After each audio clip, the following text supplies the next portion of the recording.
O que eu venho fazendo de um tempo para cá? Lendo muito sobre esse conteúdo da vinda do Senhor. Tem vários aspectos sobre a vinda do Senhor que são interessantes nós conversarmos. Lá no livro de Apocalipse fala que a noiva já está ataviada para as bodas do Cordeiro, para selar esse casamento. Até mesmo a vinda do Senhor Jesus, nessa alegoria de um casamento judaico, é fantástico, gente. E depois a gente vai trazer isso aí para você entender. Mas lá está falando sobre essa palavra ataviar, está falando sobre a noiva já está preparada. E o que eu venho percebendo sobre a face da terra é que Deus está levantando e preparando a sua igreja, que é você.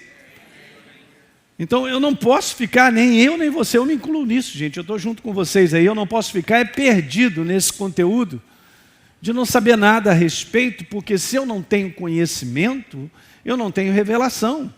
E essa é uma frase da escola, e nós vamos começar daqui a pouco a fazer isso.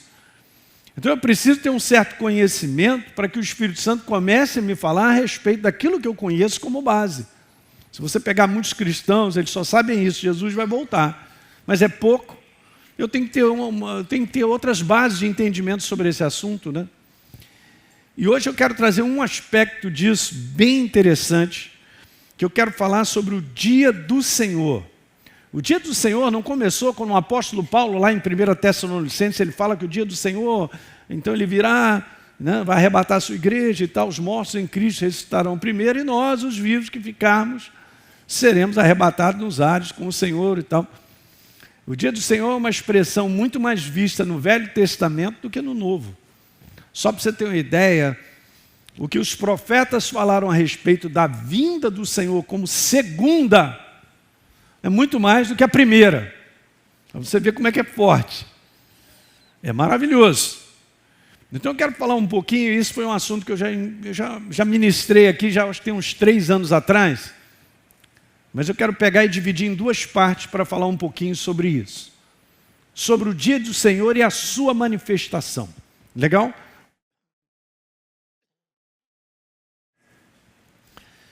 Tem algumas passagens super interessantes. Eu vou ler, como diz o outro aí, passagens fortes. Fala para o teu irmão, é forte, hein? As palavras, veja bem, gente. A própria Bíblia, eu li outro dia para a Deise, o livro de Sofonias, alguns aspectos, ela ficou assim, ó, almoçando comigo. É forte. As próprias palavras de Deus são fortes para descrever esse acontecimento, da qual eu coloquei aqui uma passagem que nós vamos ler, que está no livro de Isaías, e a gente vai seguindo adiante. Legal? Então vamos embora falar, eu quero falar sobre a parte número 1 disso aí. Muito bem. É isso aí, ó. O dia do Senhor e a sua manifestação. Hoje eu quero ver se eu vou na primeira parte contigo. Quero deixar uma próxima vez a gente complementar isso aí. Ok, vamos lá, primeira parte. O que seria o dia do Senhor? É isso que eu quero responder para vocês, tá ok? Vou dar uma definição sobre isso. E depois, nessa segunda parte, mais para frente, numa outra reunião, eu vou falar sobre o que precederia ao dia do Senhor. Isso está na Bíblia, gente, nós temos que saber. Não é? Então a primeira coisa é essa, o que seria, tem que ser definido, entender bem o que é isso. E também a palavra, ela te dá, vamos dizer assim, conhecimento suficiente para você entender o que precede a vinda dele. Tem muita gente dizendo aí, ó, Jesus está chegando a qualquer momento. Não é verdade isso. Não é a qualquer momento que a Bíblia diz que ele vem. E Jesus mesmo, em Mateus 24, em Marcos 13, Lucas 21, ele mesmo dá a cronologia legal para a gente entender como é que eu posso dizer que a vinda do Senhor é iminente. É ignorância, eu posso estar ouvindo de alguém dizer isso, não confiro na palavra, que é o que mais acontece. O que mais acontece é as pessoas não lerem o que tem de referência sobre o dia do Senhor, sobre a sua vinda, até mesmo no Velho Testamento. Você tem que fazer uma composição de tudo. É uma composição maravilhosa. Eu não posso só ficar com o que Jesus citou. O que Jesus fala, ele tem referência do Velho Testamento, gente. Você está entendendo o que eu quero colocar para você? Então eu quero te dizer que o Espírito Santo, através da verdade, ele te situa no coração para você e eu entendermos o tempo que a gente está vivendo. Eu já contei essa história, posso contar 300 mil vezes, mas é assim mesmo. Uma chave virou no meu coração em 2015. E eu sei que foi Ele que fez. Se Ele fez, não adianta um homem chegar para mim, não, Jesus está... Desde que eu sou pequenininho, de calça curta na igreja, que eu ouço essa história que Jesus vai voltar. Vocês estão entendendo? Ok. Então vamos embora prestar atenção no movimento do Espírito Santo através da palavra. Ele te movimenta. Você caminha de tempos em tempos e de oportunidades em oportunidades com algumas coisas que ele vai frisando no nosso coração. Ele vai ressaltando. Presta atenção nisso, presta atenção naquilo outro. Então uma das coisas que vem dividindo o meu coração no sentido de buscá-lo é que o meu coração arde por saber mais e mais sobre isso. Amém? Amém. Então tem algo aí. Você pode estar certo que tem. Isso não é só no meu coração, não. De vários homens de Deus que eu conheço espalhados sobre a face da terra. Mesma coisa. A mesma fome, o mesmo entendimento. O mesmo montar de um quebra-cabeça, vamos dizer assim, óbvio.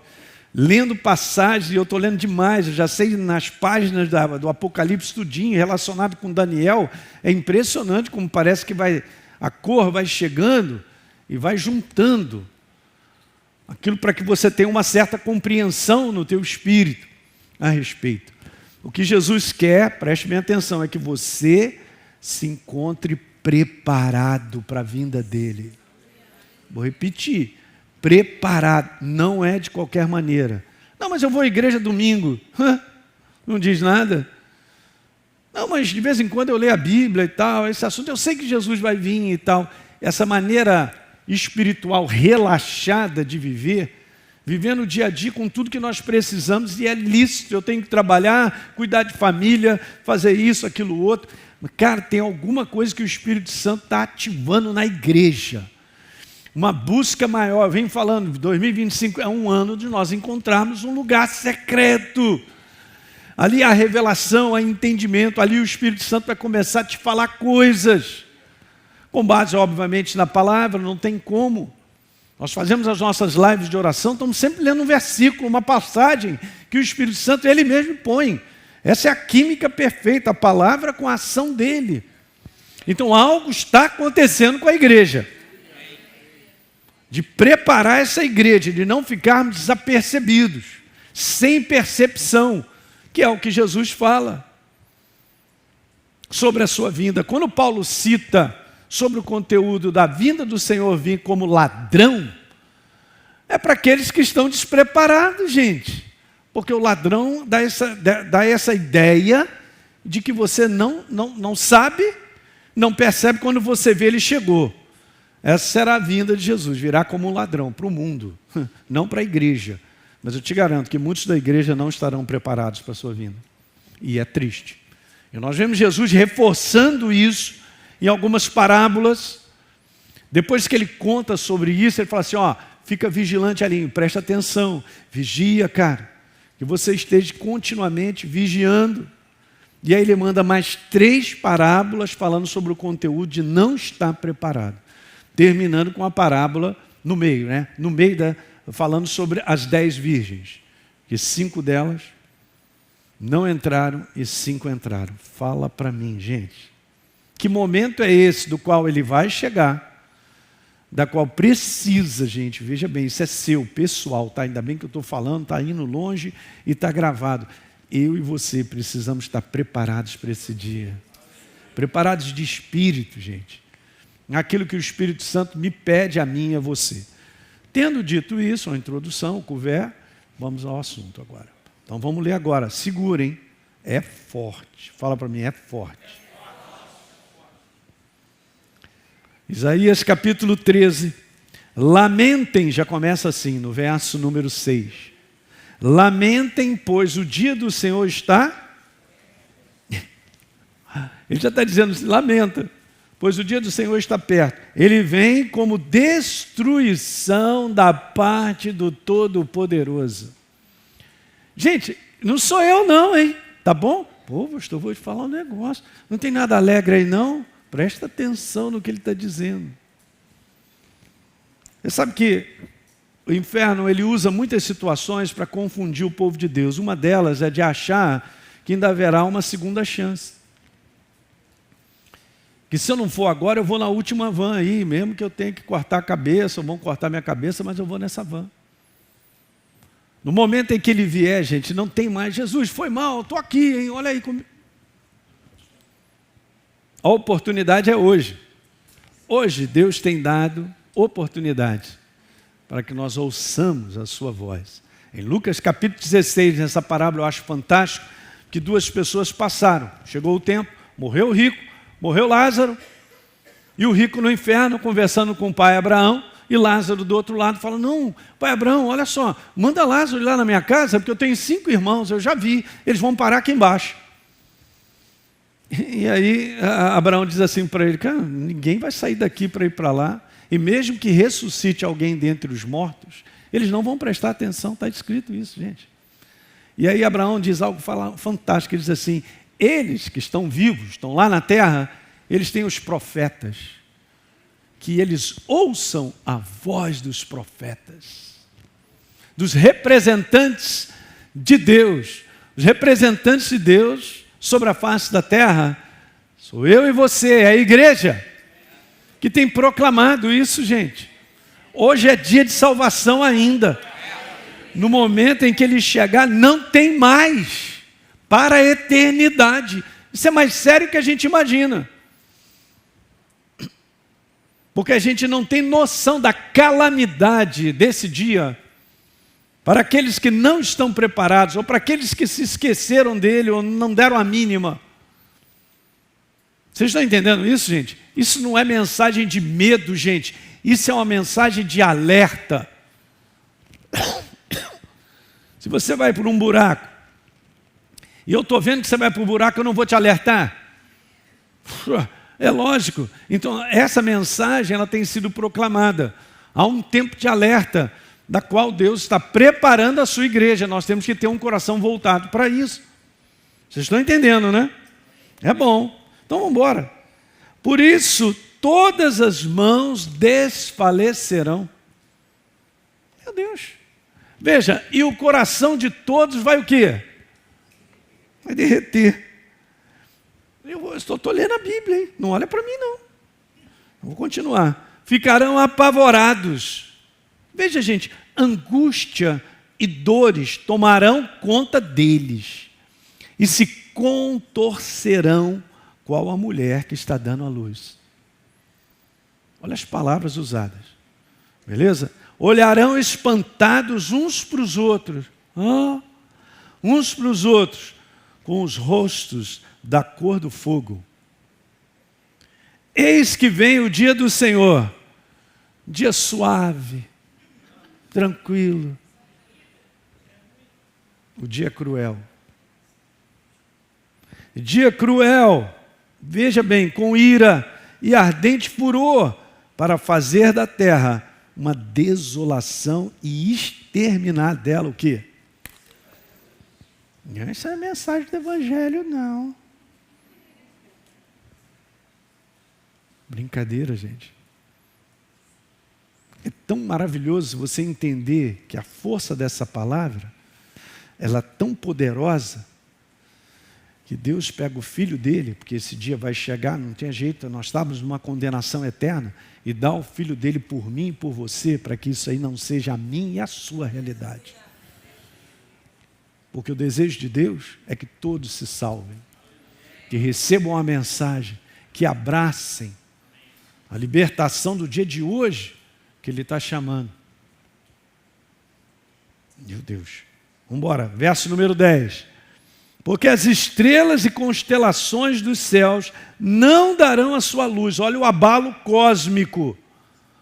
O sol, logo ao nascer, se escurecerá, e a lua não fará resplandecer a sua luz. Estou lendo, hein? Vou continuar, hein? Até caiu a Bíblia da Deise. Castigarei o mundo. Está dormindo, irmã? Não, né? Eu marco ela firme. Não deixa eu apanhar hoje não, Jesus. Castigarei o mundo por causa da sua maldade e os perversos por causa da sua iniquidade. Eu li recentemente um verso super forte. Segura aí que a gente vai continuar. Pega a tua Bíblia de papel, abre aí no Salmo número 9. Leia esse verso, gente. Pede ao Espírito Santo. Não é possível não gerar temor no coração. Salmo número 9, verso número 17. Olha o que está escrito. Os perversos serão lançados aonde? E todas as nações que se esquecem de Deus. Ponto. Palavra do céu. E Deus cumpre a sua palavra. Fazer valer a sua palavra. Você não tenha dúvida disso. Ok. Farei cessar a arrogância dos atrevidos e abaterei o orgulho dos violentos. Uau!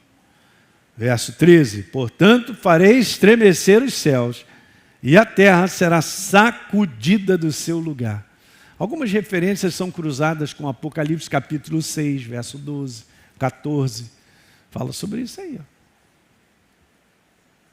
Tamanho vai ser a sacudida desse dia. Por causa do quê? Qual o detalhe?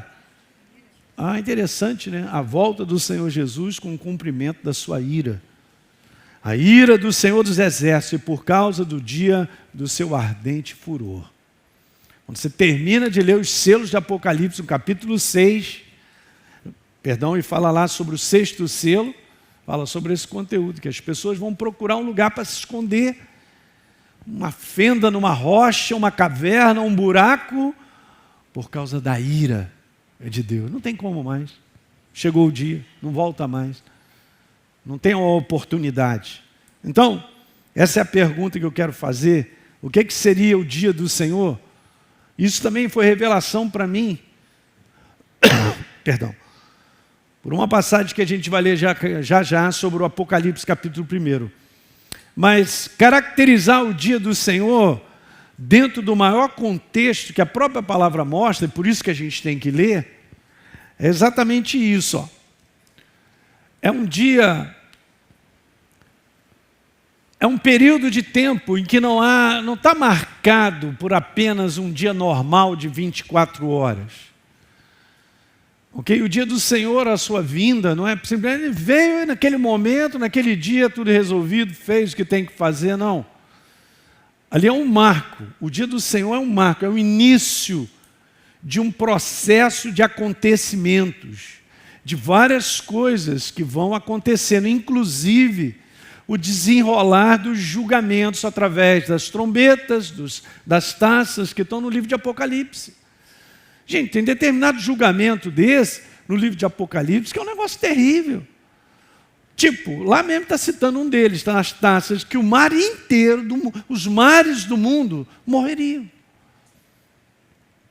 Fala aí para mim. Uma montanha gigante caindo no mar. Já imaginou o tamanho de uma tsunami para matar milhões de pessoas? São os julgamentos que virão, não saibam disso. Mas é óbvio que a Bíblia também declara que nós não estaremos aqui para estar debaixo da ira de Deus. Mas tem um período que a gente vai ver isso na próxima parte, que a gente vai conversar. O que precederia a sua vinda nesse conteúdo do dia? Então, um período de tempo que não está marcado, guarda isso no teu coração, por um dia normal de 24 horas. Então, João, no livro de Apocalipse, eu fui dar uma procurada nisso, ele disse lá assim, no primeiro capítulo, ele foi arrebatado em espírito, e está escrito assim, no dia do Senhor. E é interessante, ele dizendo, né? Eu, João, irmão, companheiro de vocês na tribulação, no reino e na perseverança, interessante, né? Companheiro nosso na tribulação, no reino e na perseverança. Eu estava na ilha chamada Patmos, por causa da palavra de Deus e do testemunho. Achei-me no Espírito aonde? No dia do Senhor. E a gente tem que tomar um cuidado, que a gente pode ter uma interpretação errada do dia do Senhor, como muitos tinham, como eu também tinha. E eu vou te explicar isso. Dia do Senhor. E no verso 11 diz assim: João, o que você vê, você escreve e manda para as 7 igrejas. As 7 igrejas representam a totalidade da igreja sobre a face da terra nesses 2000 anos. É assim que a gente tem que olhar. Bem interessante. Então essa mensagem é para nós. Essa mensagem continua sendo para nós. Então João, aqui, e é isso que eu queria que você guardasse, ele não está se referindo, como muitos acreditam, e eu acreditava, ser domingo, no dia do Senhor. Qual é o dia do Senhor? Domingo. Como assim dia do Senhor, domingo, cara? Não está escrito isso. O dia do Senhor é todo dia. Todo dia é dia dele.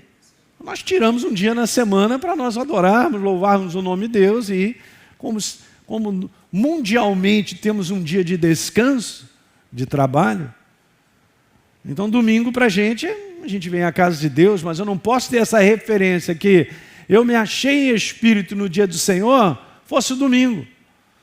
Ou ele tivesse ido à igreja, eu estava no domingo louvando a Deus. E agora ouça o que eu quero te falar. De acordo com o texto original, a palavra grega, eu vou passar aqui, ó, eu vou voltar ali só para falar, o dia do Senhor, tá? Beleza. A palavra grega para dia, aqui traduzida aqui como dia, pode significar um período de tempo marcado pela vinda do Senhor, manifestando o início de seu julgamento sobre o mundo. Início. Está dando para entender? Quanto tempo, pastor? Não sei. Isso aí a gente pode associar com a última semana de Daniel, que é outro caso, a gente teria que falar mais sobre esse assunto aí, porque tem um período, são 7 anos. Mas nesse conteúdo, seria um conteúdo de 3 anos e meio da parte final dessa última semana. A mensagem do Apocalipse, de maneira simples, é a seguinte: julgamento do mundo. Veja bem, julgamento do mundo por uma série de flagelos e o estabelecimento, é isso que está lá? Do reino milenar do nosso Senhor Jesus Cristo. Essa é a mensagem. Eu vou repetir isso aí. A mensagem do Apocalipse, de maneira simples, é essa. João, presta atenção, porque ele viu, gente, ele estava em espírito, e ele viu o dia do Senhor, do acontecimento dele vir e julgar o mundo. Está dando para entender isso? Bem legal. Então é isso, esses 2 aspectos. O julgamento do mundo por uma série de flagelos e o estabelecimento do reino milenar do nosso Senhor sobre a face da terra. E a palavra declara que nós vamos reinar com Ele. Vai ser bom, hein? Pastor, eu quero ir para a Alemanha, Suíça. Eu ia com Ele, né? Mas maravilha, gente. Ele vai reinar sobre a face da terra, você não tenha dúvida. Ao todo, gente, a expressão dia do Senhor, veja aí que legal, surge 27 vezes, está distribuída em 25 versos. Destes, 23 apresentam-na como sendo o dia do ajuste de contas com Deus. Olha só. O dia do juízo final, o dia do julgamento, o dia do retorno de Jesus. É a mesma coisa. Então, muitas vezes a igreja tem essa noção, Jesus está vindo, estou subindo, beleza, gente, mas entende que isso aí é complexo, é grande. Essa é a primeira parte. E a partir desse momento, uma vez que a sua vinda e a gente se reúne a Ele, começa a liberar os julgamentos sobre a face da terra. Terríveis. A palavra declara que os homens desmaiarão de terror ao saberem das coisas que estão acontecendo. Sabia disso? Uau, gente. É forte, diga, é forte. A Bíblia se refere a esse tempo de várias maneiras. A expressão dia do Senhor, por exemplo, é sinônimo de dia da visitação, 1 Pedro 2,12. Dia do Senhor, 2 Coríntios 1,14. Dia do juízo, 2 Pedro 3,7. Olha isso que interessante. Grande e terrível dia, Joel capítulo 2. Muito legal. Então veja, dia do Senhor, ainda tem mais, ó. Dia da vingança, Isaías 61, 2. Dia do Deus Todo-Poderoso, Apocalipse 16, 14. São os nomes dados.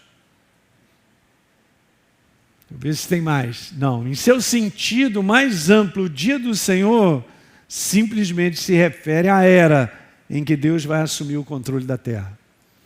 Acabou a palhaçada do inferno e das trevas. Mas Deus está dando tempo para o ser humano. Isso é que é maravilhoso. Ele é longânimo, ele é paciente, como disse 2 Pedro, capítulo 3, porque ele não destinou o homem para a ira. Ele está dando oportunidade das pessoas ouvirem a sua voz e receberem como Senhor e Salvador.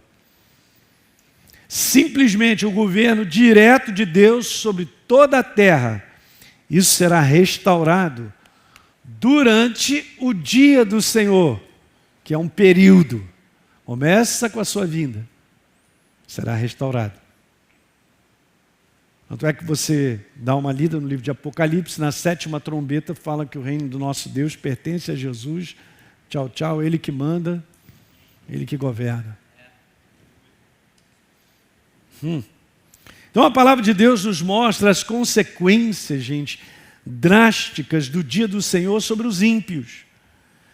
Mas veja que legal, mas para o povo de Deus, os justificados, é o teu caso, hein? Será um momento de grande júbilo, alegria e recompensa. Uau! Imagine que dia glorioso para mim e para você. E o que a maior parte dos homens que eu considero são homens de Deus e têm sensibilidade, vem declarando, e eu também acredito, que é na nossa geração, você que está sentado aí. É na nossa, hein? Uau! Agora veja, Isaías 30, do verso 27 ao 29, vamos embora ler? Está assim, ó. Eis que o nome do Senhor vem de longe, ardendo na sua ira, no meio de espessas nuvens. Jesus virá com poder e glória sobre as nuvens, não é isso? Os seus lábios estão cheios de indignação e a sua língua é como fogo devorador. Uau!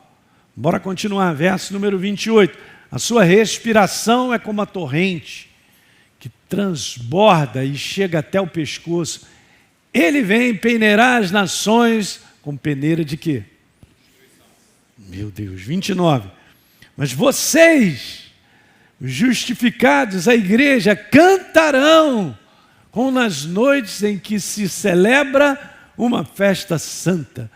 Terão alegria de coração, como a daquele que sai ao som da flauta para ir ao monte do Senhor, à rocha de Israel. Isso é para nós. Vou repetir, isso é para nós. Mas é triste a gente entender e saber no coração da destruição dos homens perversos, ímpios e aqueles que não o receberam como Senhor. Disseram não. Vocês estão entendendo a gravidade disso? É legal, gente, porque eu vou te falar, quanto mais isso cresce no nosso coração, movimenta um nível de intercessão no teu coração maior para com as pessoas, sabia? Intercessão é algo muito poderoso. Quando você intercede de coração por alguém, entendendo o prejuízo que ela está, a situação de cegueira que está na mão das trevas, a tua intercessão de coração vale muito, cara.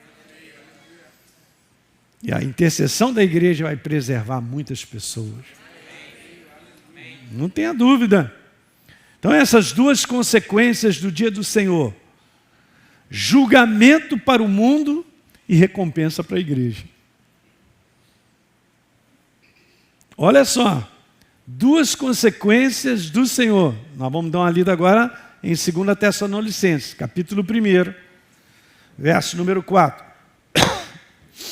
É por isso que nós mesmos nos orgulhamos de vocês nas igrejas de Deus. Paulo falando para a igreja.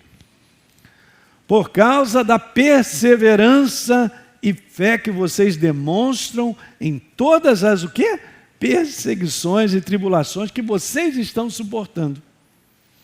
Isso é sinal evidente do juízo, do justo juízo de Deus, para que vocês sejam considerados dignos do reino de Deus, pelo qual vocês também estão sofrendo. Verso número 6. Pois de fato é justo para com Deus que Ele retribua com tribulação aos que causam tribulação a vocês. E que dê a vocês que estão sendo atribulados descanso. Descanso de perseguições. Descanso juntamente conosco. Quando do céu, olha o descanso, quando vier, do céu se manifestar o Senhor Jesus com os anjos do seu poder. Uhul. Verso 8. Em chama de fogo. Agora, olha como é que ele vai vir. Jesus vem de maneira suave, vem de maneira bem suave. Para você, sim. Mas veja para o mundo, ó.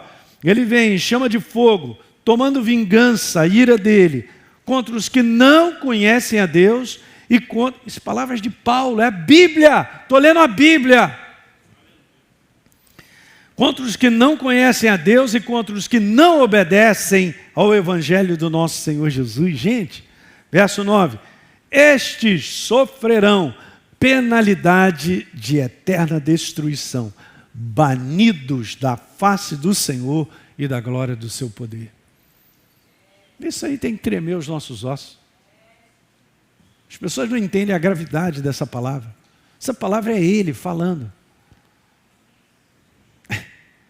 E veja, quando Ele vier, naquele dia, é o mesmo dia da palavra que nós lemos, Emera, lá de Apocalipse, capítulo 1, no dia do Senhor. Quando naquele dia, para ser glorificado nos seus santos e ser admirado em todos os que creram. E isso inclui vocês que creram em nosso testemunho. Que palavra, cara. Que palavra é essa? Vocês estão entendendo? Estão finalizando e recordando, só para você gravar nessa noite. Uma segunda parte depois desse assunto a gente vai trazer. Esse período de tempo chamado Dia do Senhor, em termos de manifestação, ele é marcado por 3 coisas já estabelecidas pela própria palavra. Isso não pode sair do teu coração. Então, rebobinando a fita, não é um dia de 24 horas, é um momento que ele vem e agora inicia uma série de acontecimentos julgadores até o final, para que ele possa reinar milenarmente sobre a face da terra. Ele vai pegar a besta é sempre besta, né? Vai pegar a besta, falso profeta, e diz que vai lançar lá no lago de enxofre, está no livro de Apocalipse. Vai pegar Satanás, vai mandar prender durante 1000 anos. 3 coisas importantes sobre o dia do Senhor. Guarda aí, anota. E depois a gente vai falar sobre a segunda parte. O que precede ao dia do Senhor. Mas 3 coisas sobre o dia do Senhor. Primeiro, pode tirar uma foto se quiser. O retorno do Senhor Jesus ou a sua segunda vinda. E Paulo declara em relação, 2 Tessalonicenses capítulo 2, verso 1, em relação à vinda do Senhor e a nossa reunião com Ele. Uma coisa só. Paulo já mandou ver. Em relação à sua vinda e a nossa reunião com Ele, olha aí. Não, pastor, eu fui ensinado que a gente vai subir de maneira iminente, qualquer hora a igreja vai ser arrebatada, depois Ele vai vir. No final da tribulação, onde está escrito isso? Que eu saiba, Jesus disse assim, após a referida tribulação, aí eu vou vir com poder e glória. Está escrito, é só ler. Vou repetir de novo, é só ler e confiar no que está escrito. Não, mas eu tenho ensinado diferente, eu também fui ensinado diferente, caí fora. Eu vou ler o que está escrito, vou ficar com o que está escrito. Ué, não faz sentido. E Paulo reforça isso. Em relação, abra a tua Bíblia para você conferir isso aí, marcar. Perdão. Segundo a Tessalonicenses 2, verso 1. Em relação à vinda do Senhor e a nossa reunião com Ele nos ares. Olha, a nossa reunião com Ele nos ares, né? Ou encontrar com o Senhor, está ligado à sua vinda. A Bíblia não cita em lugar nenhum duas vindas do Senhor, uma secreta para nós e outra para Israel. Aonde está escrito isso me prova. E esse é o problema, gente, que até num assunto como esse, o inferno joga muita ignorância, engano a respeito disso, deixando a igreja muitas vezes despreparada. Não, pastor, eu estou tranquilo, eu nem vou conhecer o anticristo. Eu não vou nem saber quem é. Estou fora. Jesus me leva antes. Aí o cara fica lá despreparadão, tranquilo, achando. Aí o capeta aparece. Não, não é ele não. Ei, tá feio, hein? Olha os dentes. Uau, será que é? Nessa mesma passagem, se vocês lerem em casa, Paulo fala assim, olha, cuidado para vocês não serem enganados, eu já avisei a vocês, porque eu quero te falar que duas coisas vão acontecer antes da vinda do Senhor Jesus. Antes, vinda. Acabamos de ler. A sua vinda e a nossa reunião com Ele. Ok, a sua vinda. Duas coisas antes. A apostasia da igreja, que já está rolando. E o quê? A revelação do filho da iniquidade. Quer saber? Vai chegar um momento em que, se você tiver discernimento no teu espírito, você vai saber quem ele é. E agora, pastor, o que a gente faz com ele? A gente foge? Não, cara, você pertence a Jesus. Você tem que andar de acordo com o que o Espírito Santo vai te mostrar. Porque aí está a preservação, o cuidado, a proteção. E se a gente tiver que morrer? Que eu saiba, a Bíblia é lotada de situações só acontecendo isso, né? Os apóstolos todos foram martirizados, menos João. Isso é derrota? Claro que não, isso é vitória. E aí Apocalipse capítulo 12 diz, eles, pois, o venceram, falando da igreja, por causa do sangue do Cordeiro e do testemunho que deram, como vida, vivendo, e mesmo em face da morte, não amaram a sua própria vida. Se tiver aqui até o final, nós vamos até o final. Mas se Deus resolver te proteger, mandar você para uma fazenda, no interior do Mato Grosso. Eu tenho uns pastores, amigo meu, tem umas fazendas doidas dessa aí. Nem GPS te acha. O anticristo vai me procurar lá? Não posso pensar dessa maneira, gente, porque Jesus não está chamando a sua igreja para escapar. Ele está chamando a sua igreja para ser preparada. Porque eu quero te falar, esse momento está chegando da maior colheita sobre a face da terra de pessoas que se entregarão a Jesus. Vocês não fazem ideia. Através da sua igreja. Então essa é a primeira coisa. Aí a gente falou, então, antes da vinda, duas coisas vão acontecer. A apostasia da igreja, isso é o Espírito Santo falando para a gente, está acontecendo, e a revelação do filho da iniquidade, da qual você vai ver lá. É ele mesmo, o anticristo, vai sentar lá, vai se colocar como Deus, aquele negócio todo. Aí você lê Apocalipse 13, o falso profeta vai levantar para dizer, cara, ele é Deus, todo mundo tem que adorá-lo, vai fazer uma imagem para ele, quem não adorar, aí ninguém vai poder comprar ou vender se não tiver a marca. Aí você vai em Apocalipse 14, diz lá, quem tiver a marca está liquidado, do ponto de vista do céu. Quando fechar os olhinhos. Pastor, nós vamos ter que passar por tudo isso? Vai.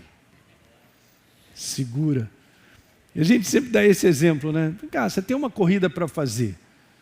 Bom, não sei de quantos quilômetros e tal. Vou me preparar para 5. Não é melhor preparar para 20? Porque se for 5, você faz até descosta. E se for um pouquinho mais? As virgens, As 5 estavam despreparadas, não levaram óleo suficiente para ir até o final. É só o que eu tenho para falar, não me olha assim não, eu te amo. É para mim também, essa mensagem é para mim, para todos nós.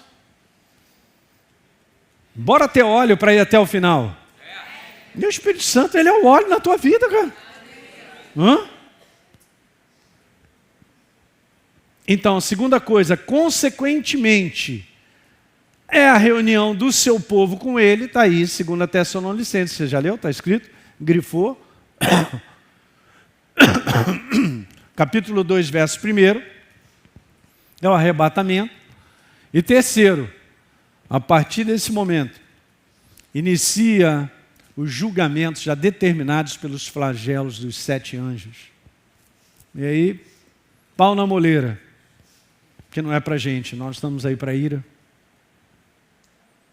Mas enfrentar um período, que é isso que a gente vai ver, essa é a pergunta próxima, o que precede ao dia do Senhor? Se tiver coragem, volta mês que vem. Na quinta-feira que eu vou avisar para você entender que a gente está se preparando para esse dia. Diga aleluia. Eu só quero me encontrar preparado, não sou melhor que ninguém, não estou aí para fugir de nada. Gente, o Espírito Santo é tão tremendo em Deus, em termos de propósito. Olhem para mim, eu quero terminar dizendo isso. Se ele tiver que te tirar de uma situação, ele vai te tirar como ele tirou Filipe. Quando o eunuco se levantou, cadê o Filipe? Ele foi parar em outra cidade. Eu já vi um testemunho, não sei se você lembra, na década de 70, um edifício enorme em São Paulo pegou fogo. O edifício chamava-se Joelma. Eu não era crente naquela época, era garoto, todo mundo vendo aquelas chamas, todo mundo pulando lá de cima, aquele desespero, um negócio terrível. Eu, moleque, vendo aquele negócio. Na televisão, a galera transmitindo. E uma pessoa deu um testemunho que era crente, estava lá em cima, não tinha como, fumaça rolando, não tinha como descer a escada, estava pegando fogo, o cara se ajoelhou e falou, Jesus, se agora é minha hora, então é minha hora. Mas se não é minha hora, eu confio em você, você vai fazer alguma coisa. Quando ele viu, ele estava de joelho, não sei lá, em algum escritório, em algum lugar lá, orando. Quando ele viu, ele estava na calçada, na mesma posição.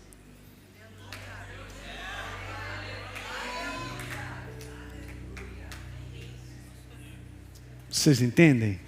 Mas tudo debaixo do propósito dele. Não adianta eu procurar o meu lugar para esconder. Não, comprar um sítio em Xerém, que ali é de Deus. O anticristo não vai a Xerém. Eu vou... Se o Espírito Santo te mandar comprar um sítio, você compra. Esse é o detalhe, gente, que a gente tem que tomar cuidado, porque a gente tem um instinto de sobrevivência muito grande, de lutar pela nossa vida, de cuidar da gente, o que é do ponto de vista natural. Mas eu quero te falar que você é corpo de Cristo. Você tem que estar onde o Espírito Santo te serve para você estar. Pastor Hélio, se vou pensar assim nesse negócio aí, do jeito que está, essa cidade é terrível, tal do Rio de Janeiro. Está pertinho de ser Sodoma e Gomorra. Tem um bocado de filho de Deus nessa cidade, cara. Muita gente orando, muita gente boa. Deixa o céu trabalhar esse negócio de movimentar. Você só tem que estar com o coração preparado e sensível à direção dele. Mas não é um sentimento de escapismo. Não é um sentimento de correr, vou fugir, vou levar minha família e tal. Ei, nós somos dele para a eternidade. Por isso Jesus diz assim, aquele que perde a sua vida, ganha a sua vida. Está dando para entender? É por isso que essa igreja do fim é uma igreja preparada, é uma igreja brilhante, é uma igreja que entendeu. Não é uma igreja que está vivendo para si mesmo. É uma igreja que está cumprindo um propósito. E se nós formos escolhidos para ir até o final, nesse tipo de dimensão de tribulação, porque a Bíblia fala em fala em Daniel capítulo 12, que Jesus cita, é um tempo tribulacional, de angústia, de adversidades, de conflitos, tão intensos que nunca existiu antes e nem depois haverá, imagina. Esse é um tempo pequeno, qual a palavra de Deus fala que é um período de 3 anos e meio, dentro da última semana de Daniel. Por isso que é legal, gente, a gente ler a Bíblia, conhecer, ler e juntar as passagens, deixar o Espírito Santo montar algo que te deixa preparado. Você quer ver? Vou terminar.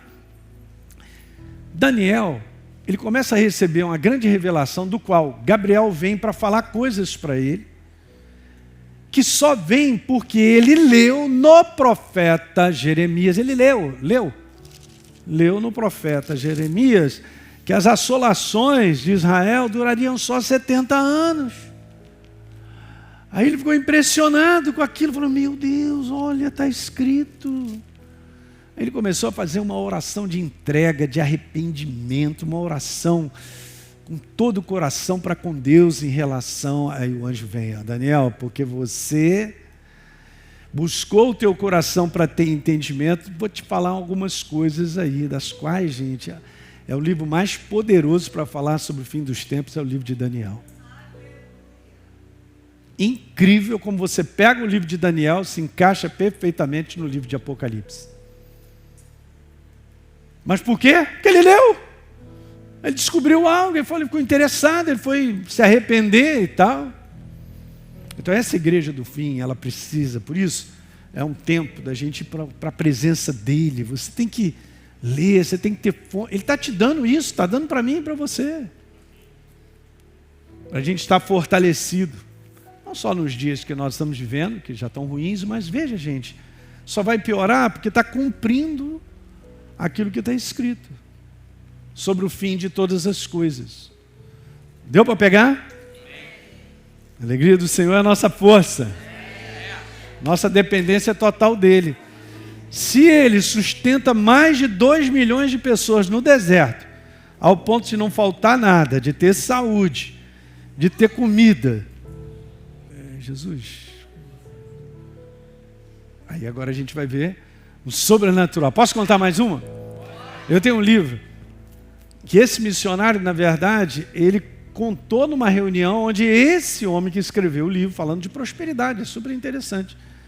Eu tenho que lembrar onde está lá em casa. Eu tenho tantos livros lá, várias coisas, mas é bem legal. Agora me lembrei, então eu vou contar. Aí o Espírito Santo... Aí o cara estava nessa prisão e ele foi para uma prisão, não sei se era na China, em algum país desse asiático aí, que a situação era grave. Tipo assim, ele foi deliberado para uma prisão onde só recebia água. Então a galera já sabia, quem ia para aquela prisão só recebia água. Então o que acontece? Ele ia deixando de comer, por mais que pudesse jejuar, né? Sei lá, eu vou jejuar aqui e tal. Beleza. Aí os cristãos estão lá. Aí depois de um tempo, o que acontecia? Você entra num processo de inanição, você vai consumindo a sua própria energia, tem umas gordurinhas a mais, vai perdendo o pneu e tal, e depois começa a queimar as suas próprias proteínas, cara. E quando chega nessa fase de queimar as proteínas, você é melhor chamar o táxi do além.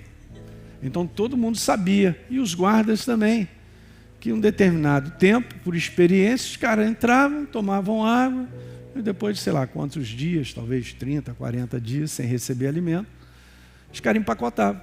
Então todo mundo saía da prisão naquele pacote para ser enterrado. Só que um dia esse cara estava lá, ele também, Senhor, eu estou aqui, mas olha, se você tem algo para mim, aqui é cadeia de morte. Dessa maneira, não vai dar e tal. Ele fez uma oração, conversando com Deus lá e tal. Aí um dia ele acordou e viu que perto da parede assim tinha um tijolo, onde estava cheio de farelo assim, de cimento, ou sei lá o que estava em volta. Ele achou aquilo estranho pra caramba, porque ele não tinha visto. No outro dia ele acordou de novo e aí tinha mais. No outro dia, quando ele acorda, de repente ele está na cela dele, ele vê o tijolo fazer assim, pum, e me sai daquele buraco um rato. Calma. Aqui que é o sobrenatural. Hein, Marco? Presta atenção. Um rato, bitelo, e no rabo do rato estava enrolada uma banana. Ué, os passarinhos não trouxeram um alimento lá para Elias? Hã? E o rato, cara, vinha todo dia e trazia para ele uma banana. Aí os caras da prisão, mas esse cara não morre? O que está acontecendo com ele e tal? Final da história. Não aguentaram ver o cara ali, que ele já devia ter morrido, liberaram o cara. É a história que ele conta. Né? Imagina, você está precisando de um alimento, vem 2 lagartijas trazendo um sanduíche para Daisy. Não...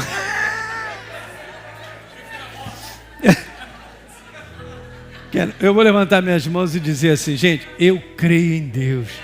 Eu creio em milagres. Eu creio naquilo que a gente nunca viu.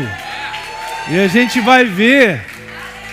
A gente vai ver milagre em cima de milagre. Mas se é para morrer... Não sei, mas não trouxe descascada, mas que o cara conta que o rabo do rato arrastava sempre uma banana para ele. É brincadeira, cara. Isso é Deus, tá? Não bota numa caixinha que não dá certo. Vamos ficar de pé, aleluia.